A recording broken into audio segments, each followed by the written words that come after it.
Indrajit study point में आप सभी का स्वागत है। हम पढ़ रहे हैं एनसीईआरटी बुक अभिव्यक्ति और माध्यम, जो 11वीं और 12वीं दोनों के लिए है।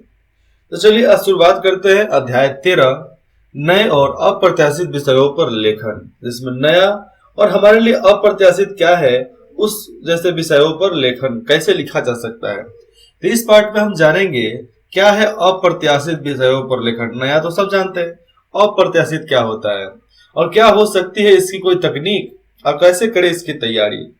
चलिए यहां से जानते हैं भवानी प्रसाद मिश्रा जी क्या लिखते हैं।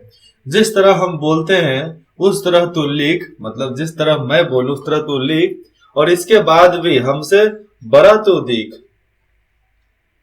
तो एक कविता, चाहे कुछ भी कहानी, चाहे लेखन में कुछ भी लिखा जाता है तो कितना मामूली सा होता है। जैसा आदमी सोचता है वैसे लिखता है, लेकिन उसको जब आदमी बोलता है किसी के सामने तो एक करुणा भाव, एक उसमें गुस्सा, उसमें अपना आपका भाव, उसमें आपका संप्रभाव सब दिखता है कि नहीं दिखता है।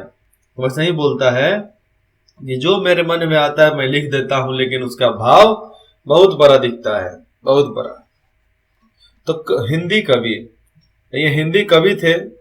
अगर वो पारंपरिक लेखन तो भैया सब अलग की बात हो गई। आपने पिछले फिल्म कब देखी थी? आपने पिछली फिल्म कब देखी थी?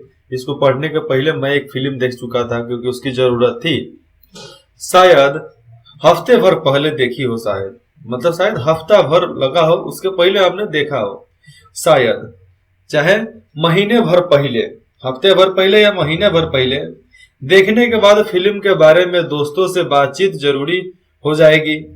दोस्तों से बात करना पड़ेगा भैया, इसके बारे में फरियाना पड़ेगा कैसा है कैसा नहीं है। उन्हें बताया होगा कि अच्छी लगी या नहीं लगी, अच्छी लगने या न लगने के कारणों पर भी चर्चा हुई होगी कि क्या हो सकता है।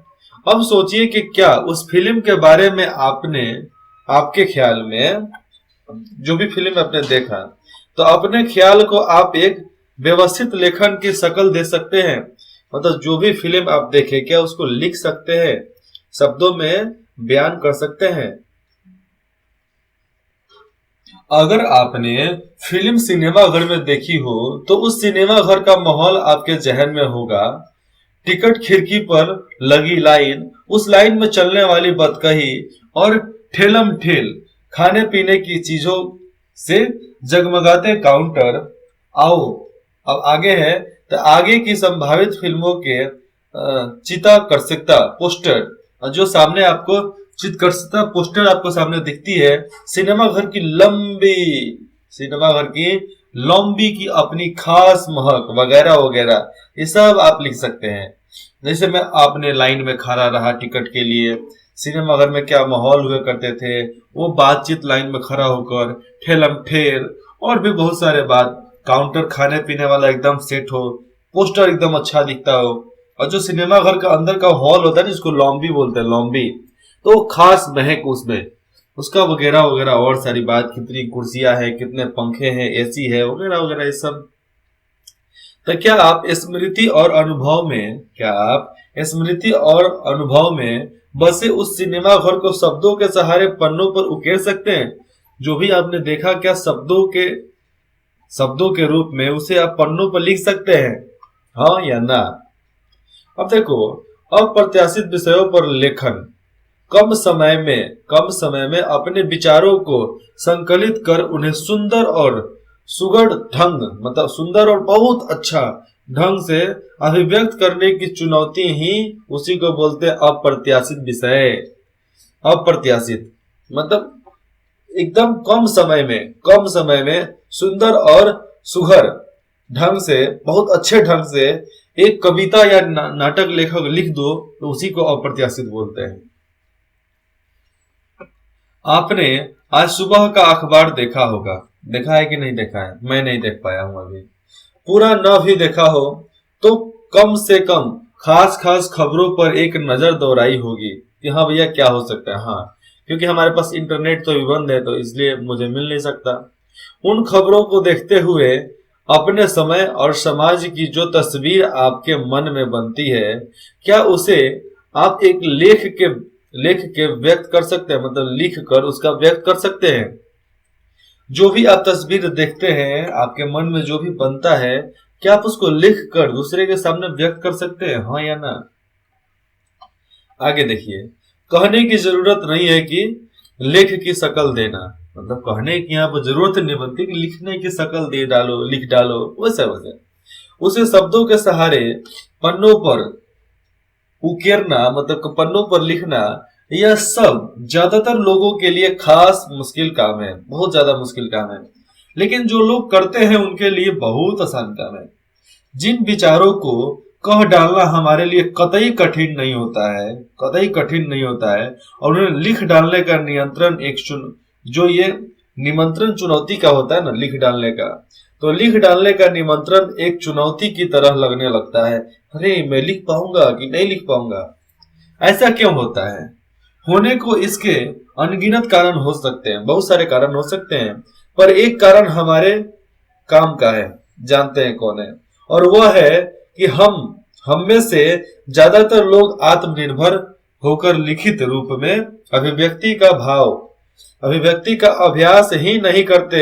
मतलब हम ज्यादातर लोग अपने आत्मनिर्भर होकर अपने डायरी नहीं लिखते हैं, अपने लाइन को नहीं लिखते, अपने बहुत सारे बातों को नहीं लिखते, इसलिए हम नहीं लिख पाते। क्योंकि अगर ये अभ्यास होता तो हम सब चीज लिख पाते। अभ्यास के हर मौके को हम रटंत पर निर्भर हो जाते हैं। रटंत क्या होता है? यहाँ पर देखो, रटंत पर निर्भर होकर गंवा बैठते हैं, मतलब उसको हटा देते हैं। हमने आपको एक उदाहरण से बताता हूं। जब हम स्कूल में पढ़ते थे तो मास्टर जी लोग बोलता था कि बबुआ इसको रटो, मतलब बच्चे इसको रटो, जितना तुम इसको लिखोगे ना तुमको उतना ही याद होगा। कितना? जितना तुम लिखोगे आपको उतना ही याद होगा, लंबे समय तक याद रहेगा। नहीं, हम लोग तो रटने की हाल जानते थे, हमसे रटा भी नहीं जाता था, मुझसे मैं रट भी नहीं सकते थे, याद ही नहीं होता था मेरे को। अब क्यों नहीं याद होता था मुझे पता नहीं, लेकिन मुझे याद नहीं होते थे, कोई भी क्वेश्चन का आंसर याद नहीं होता था। हम मन से बोलते थे, आज भी वही बोलते हैं, लेकिन पहले गलत हो जाता था, सही हो जाता है। तरटंत का मतलब है दूसरों के द्वारा तैयार की गई सामग्री को याद करके ज्यों का त्यों प्रस्तुत कर देने की कुटेव, मतलब बुरी लत, उसे ही रटंत बोलते हैं। और ये बुरी लत अधिकतर बच्चों में हो जाती है, आप में भी होगी, हमारे में थी लेकिन अब नहीं है। हम रटंत के भाव हटा देते हैं, अब दूसरे के भाव हम नहीं बनाते हैं, दूसरे की कहानियों को नहीं बताते हैं, दूसरे के भाव उसका क्या मतलब हो सकता है उसको बिना हम अपने मन से अपने ढंग से नहीं लिखेंगे, हम नहीं बताएंगे किसी को। अगर मैं ये नहीं पढ़ा रहता था आपको नहीं पढ़ा पाता, मैं ये पढ़ा हूं तो आपको पढ़ा रहा हूं। जाहिर है लेखन का आशय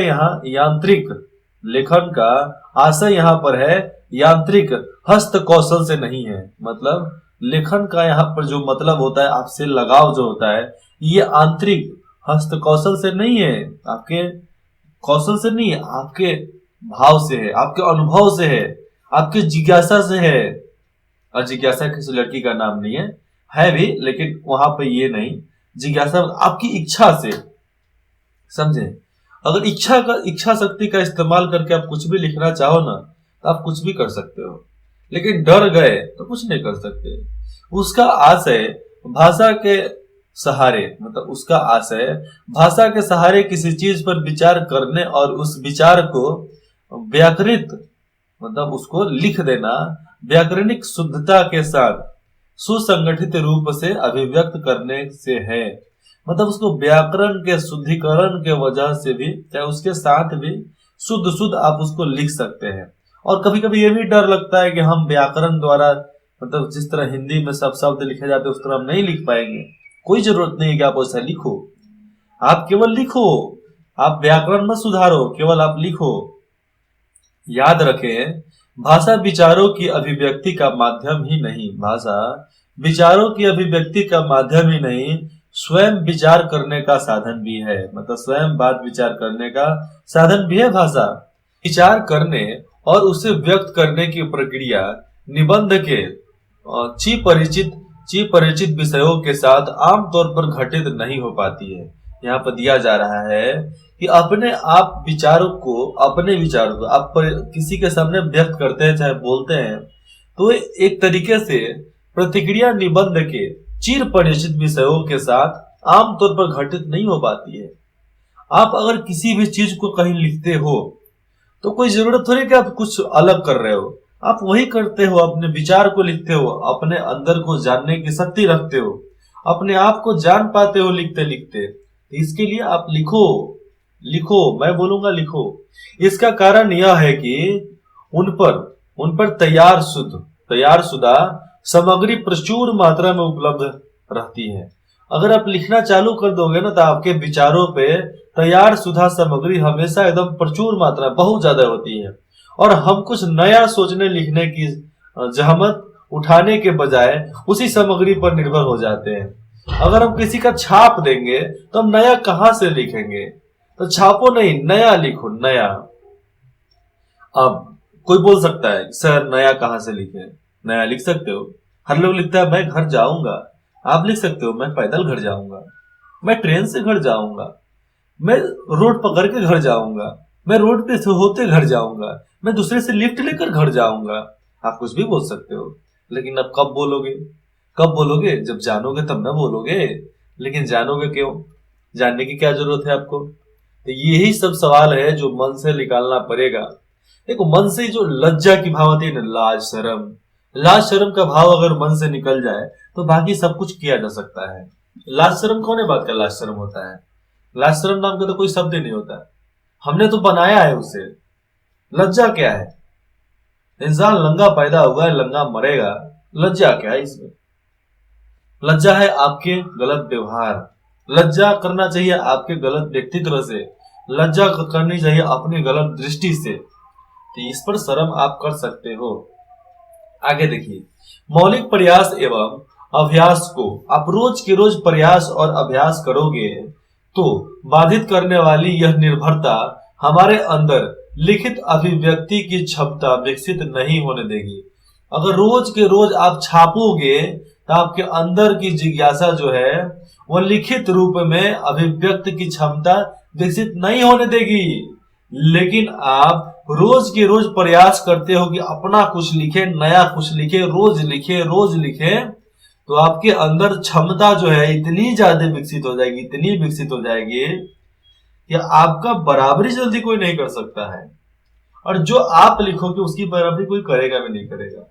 इसलिए यह बहुत ज्यादा जरूरी है कि हम निबंध के परंपरागत विषयों को छोड़कर नए तरह के विषयों पर लिखने का अभ्यास करें। मतलब निबंध छोड़कर नए विषयों पर हम लिखने के अभ्यास करें तो हम ज्यादा अच्छा महत्व अपनी जिंदगी को दे सकते हैं।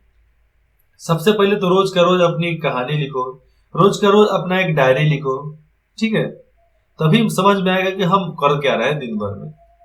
यदि अभ्यास हमें अपने मौलिक अधिकारों में से एक अभिव्यक्ति के अधिकार का पूरा उपयोग कर पाने की समर्थ देगा। अगर हम रोज अभ्यास करते हैं रोज के रोज, तो हम अपने मौलिक अधिकारों को एक नए तरीके से रूप दे सकते हैं, नए तरीके से उसको रच सकते हैं, और वो इतना ज्यादा हमें ऊर्जावान बना देगा, इतना ज्यादा हमें समर्थ देगा कि हम जो चाहे जो लिख सकते हैं, जो सोचे नया हो सकता है, हम जो सोचेंगे नया सोच सकते हैं। लेकिन उसके लिए हमें कोशिश करना पड़ेगा। बैठा बैठाया कुछ नहीं मिलता है बउआ, बैठा बैठाया कुछ नहीं। खाने के लिए पहले बनाना पड़ता है, बनाने के बाद उसको ठंडा होने देना पड़ता है, उसके बाद खाना पड़ता है। बहुत मुश्किल है, एक दिन का दवा कवा नहीं ना है, चलेगा, बहुत दिन तक चलता है। अब आगे देखिए, अभ्यास रोज के रोज कीजिए। ऐसे लिखने के लिए आपको जिस तरह के विषय दिए जा सकते हैं, कौन कौन से विषय दिए जा सकते हैं, उनकी संख्या अपरिमित है। यहाँ पर है अपरिमित, मतलब आपसे अपरिचित भी हो सकते हैं वो। आपके सामने की दीवार, उस पर लिखो। उस दीवार पर टंगी घंटी, चाहे उस दीवार पर टंगी घड़ी, उस दीवार में बाहर की ओर खुलता झरोखा, सामने वहां पर खिड़की खुलता हो, कुछ भी उसका विषय हो सकता है नया लिखने का। आप कुछ भी लिख सकते हैं। ऐसे विषय भी हो सकते हैं जिनमें इनके इनके मुकाबले खुलापन थोड़ा कम हो, खुलापन थोड़ा कम हो और फोकस अधिक स्पष्ट होता है। खुलापन कम और फोकस ज्यादा हो। जैसे टीवी धारावाहिकों में स्त्री, हाँ हर धारावाहिक में स्त्री आपको खास दिख जाएगी और मालिक बनकर दिखती है। तो टीवी धारावाहिकों में स्त्री बहुत जरूरी है। शिक्षा इत्यादि, शिक्षा भी जरूरी है, क्योंकि शिक्षा नहीं लोगे तो भैया क्या क्या क्या क्या कर सकते हो, कुछ नहीं। सबसे महत्वपूर्ण है शिक्षा। स्कूली शिक्षा नहीं, स्कूल में शिक्षा नहीं, स्कूल में गधा बनाते हैं। शिक्षा तो ये होता है कि हम स्कूल से आगे बैठ के पढ़े। स्कूल में क्या पढ़ना है, हम रात को पढ़ ले तो वो हमारे लिए सबसे अच्छा होगा। स्कूली शिक्षा तो अलग बात हो जाती है। यहाँ जितने विषय एक झटके में सुझा दिया जाता है, मतलब यहाँ पर हमारे नॉर्मल जिंदगी में देख लिया जाए तो यहाँ पर जितना विषय हमें एक झटके में सुझा दिया जाता है कि वे बहुत अलग अलग प्रकृति के हैं, बहुत अलग अलग प्रकार के हैं, और इसलिए आपसे इनकी मांग भी अलग अलग किस्म की होगी। क्योंकि जैसे जैसे लोग होंगे, जैसे जैसे विचार होगा, तो भाई डिमांड मतलब मांग भी तो अलग अलग हो सकती है ना। कोई विषय आपको तार्किक विचार प्रक्रिया में उतारना चाहता है, मतलब कोई भी विषय है जो आपको तार्किक विचार में, एक तर्क के विचार में, एक ऐसे तर्क के विचार में जो आप किसी को बोलो तो कांटा जैसा चुभे, तो वैसे विचार प्रक्रिया में भी आपको उतारना चाहता हो, तो कोई आपसे यह मांग करता है कि हमें ये चाहिए कि जो कुछ आपने देखा सुना है या देख सुन रहे हो उसे थोड़ी बारीकी से पुनः संकलित करते हुए एक व्यवस्था में ढाल दें। मतलब फिर से उसको लिखते हुए एक व्यवस्था में आप ढालकर हमें दे दें। कोई अपनी स्मृतियों को खंगालने के लिए, कोई भी अपने यादों को खंगालने के लिए आपको प्रेरित करता है, तो कोई उन अनुभवों को सैद्धांतिक नजरिए से जांचने परखने के लिए आपको उकसाता है कि अपने अंदर की भावनाओं से, अपने अंदर की भावनाओं से उसको जांचो और परखो, तब आगे जाकर उसको लिखो। तो इसके लिए आपको उकसाता है कि भैया उसको कुछ तो लिखो। इन मांगों के जवाब में आप जो कुछ लिखेंगे, कुछ भी लिखेंगे, वह कभी निबंध बन जाएगा, कभी संस्मरण बन जाएगा, ठीक है। कभी वह निबंध, कभी संस्मरण, और कभी रेखा चित्र की शक्ल लेगा, तो कभी यात्रा वृत्तांत की शक्ल लेगा। इसलिए हम उसे एक सामान्य नाम देंगे, लेख। क्या नाम देंगे? लेख। ताकि आपको ऐसा न लगे कि हम आप पर किसी विधा विशेष के भीतर ही लेखन करने का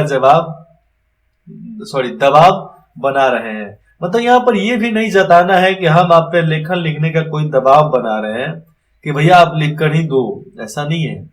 आप जो भी लिखो उसको एक लेख के नाम से लिखो, दूसरा नाम मत देना कि वो हमारा संस्मरण है, यादें हो गई, यात्रा वृत्तांत हो गया, निबंध हो गया, कविता, कहानी, ये सब कुछ नहीं, लेख है, बस लेख।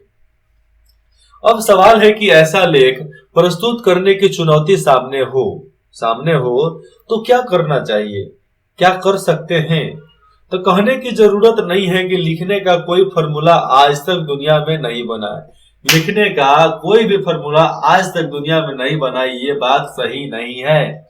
अगर फॉर्मूला होता तो कंप्यूटर हमारे मुकाबले बेहतर लिख कर साबित हो सकता था। इसलिए फॉर्मूला तो है कि कंप्यूटर उस बात को लिख नहीं सकता है। वस्तुतः लेखन की रचनात्मकता मतलब किस तरह हमें आकार विकार क्या क्या देना है, उसका पूरा संबंध फॉर्मूला का वजूद न होने की इसी सच्चाई से है। और फॉर्मूला है लेकिन उसका वजूद कुछ नहीं है, व्याकरण ही फॉर्मूला है, ग्रामर ही फॉर्मूला है।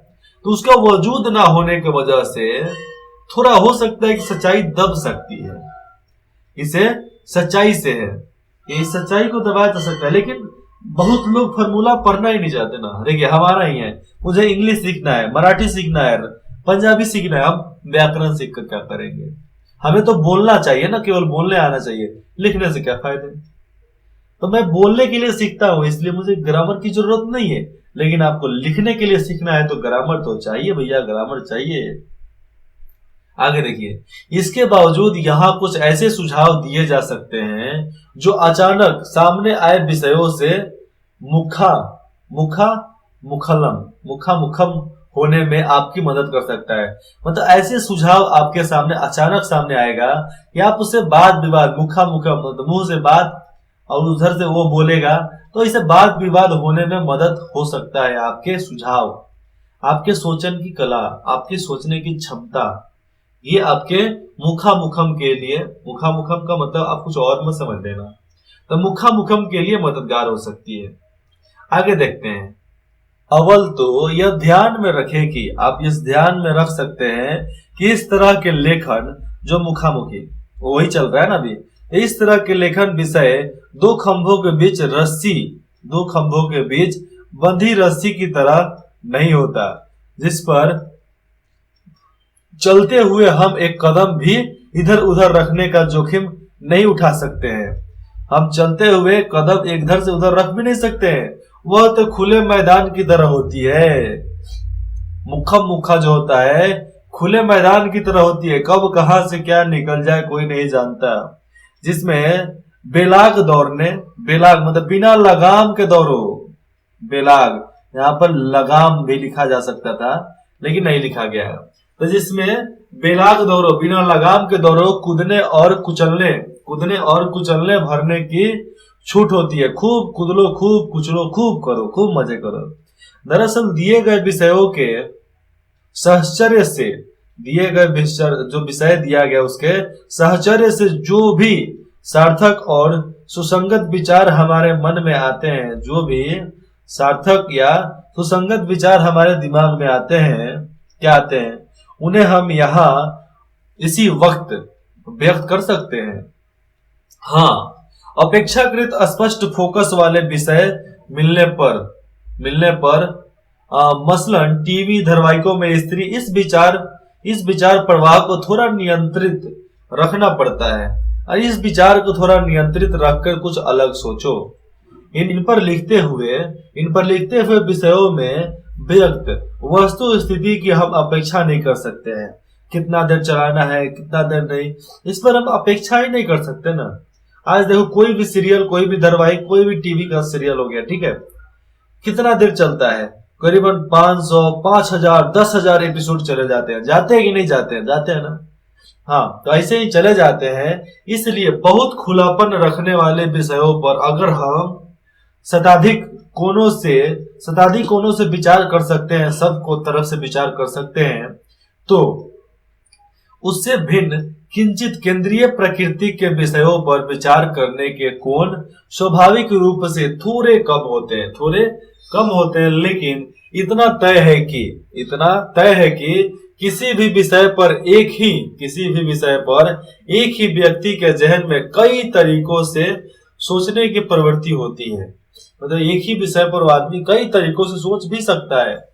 ऐसी स्थिति अगर आपके साथ हो तो सबसे पहले 2-3 मिनट ठहर कर जब ऐसी स्थिति आपके पास हो तो यह तय कर ले कि उनमें से किस कोण से उभरने वाले विचारों को आप थोड़ा विस्तार दे सकते हैं। मतलब किधर से आने वाले विचारों को आप थोड़ा विस्तार देकर लिख सकते हैं। तय कर लो पहले, तब लिखना।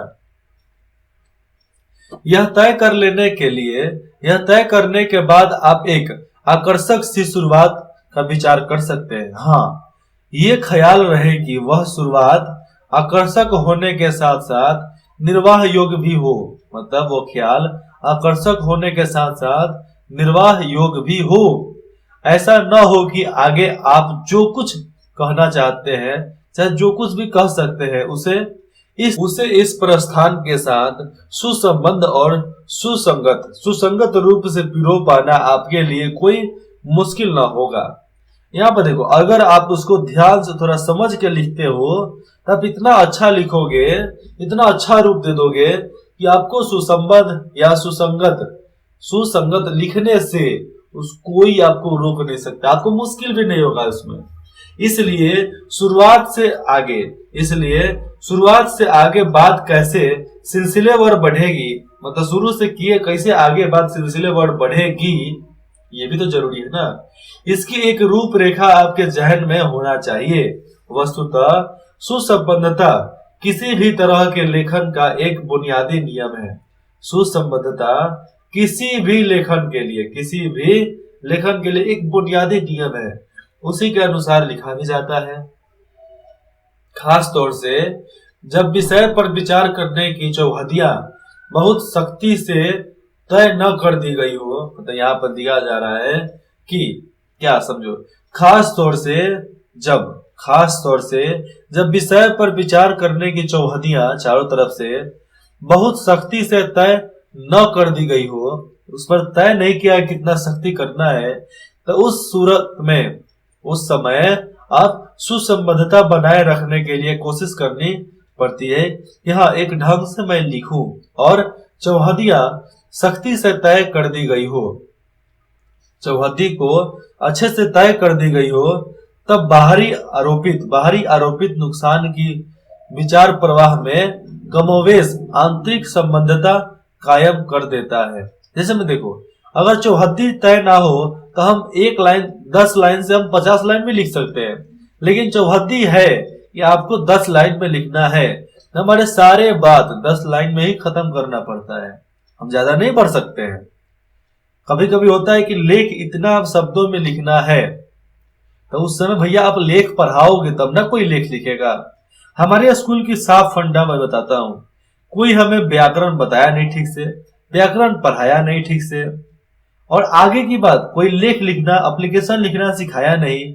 और एग्जाम जब आता था तो उस समय बोलेंगे एप्लीकेशन लिखना है, मन तक करता था कि उस समय टीचर लोग को बढ़िया से कूटे हम, लेकिन क्या कर सकते थे, नहीं कूट सकते थे, इसलिए नहीं कूटे, कमजोर थे ना उस समय। आगे देखो, विचार विवेचन के सुसंबद्धता होने के साथ, विचार या विवेचन के सुसंबद्ध होने के साथ साथ उसका सुसंगत होना भी अच्छे लेखक की एक खासियत होती है। मतलब उसको सुसंबद्ध तो होगा ही, लेकिन सुसंगत, अलग भी हटकर और एक अंतर भी, एक बहुत बड़े सीमा के अंदर भी रहकर जो लिखता है लेखक, उनके लिए भी खासियत रखता है। आपकी कही गई बातें, आप जो भी कहते हैं, न सिर्फ आपस में जुड़ी हुई हो, बल्कि उनमें तालमेल भी हो। अगर आपकी 2 बातें आपस में ही एक दूसरे का खंडन करती हो, मतलब आपकी 2 बातें आपस में ही एक दूसरे का खंडन करती है, तो यह लेखन का ही नहीं, किसी भी तरह की अभिव्यक्ति का एक अक्षम्य दोष है। ये दोष है किसी भी तरह के व्यवहार, विचार या लेखन के लिए, ये दोष है। क्योंकि विखंडन हो जाए, एक विचार दूसरे का विखंडन कर दे, दूसरा पहले का विखंडन कर देती है, तो आप कुछ तो लिख ही नहीं सकते ना। एक मन में करता है कि हमें आज समोसा खाना चाहिए, एक बोलता है कि नहीं, समोसा खाओगे तो पेट खराब हो जाएगा। तो मन की बातों को कौन सा मानोगे, समोसा खाना है कि नहीं खाना है, खाना है कि नहीं खाना है। एक बोल रहा है खाओगे तो तबीयत खराब हो जाए, एक बोल रहा है खाओ, तो खाने वाला 2 बोल रहा है, नहीं खाने वाला तो बोल रहा है कि पेट खराब हो जाएगा ना, तो हम एक समोसा खा के आ जाएंगे, तीसरा उसमें से निकाल लेंगे, तो इस तरह हमारा काम भी हो गया, मेरे दिवंग भी हो गए, सब बातें भी चली गई। लेकिन ऐसे करने के लिए थोड़ा सोच विचार करना पड़ता है जी, तभी आगे बढ़ सकते हैं। आगे देखेंगे सुसंबद्धता और सुसंगति की ओर बेहतर तरीके से, हम अभी आपको अगले भाग में मिलते हैं, ठीक है। तो इंद्रजीत स्टडी पॉइंट पे बने रहने के लिए आप सभी का बहुत बहुत धन्यवाद। आशा करते हैं कि आपको जो भी दिक्कत हो, डाउट हो, आप बेझिझक कमेंट करके हमसे पूछ सकते हैं। आपके लिए फिर से मैं उसे देखकर फिर से आपको मतलब समझा दिया करूंगा वहां से, ठीक है। धन्यवाद।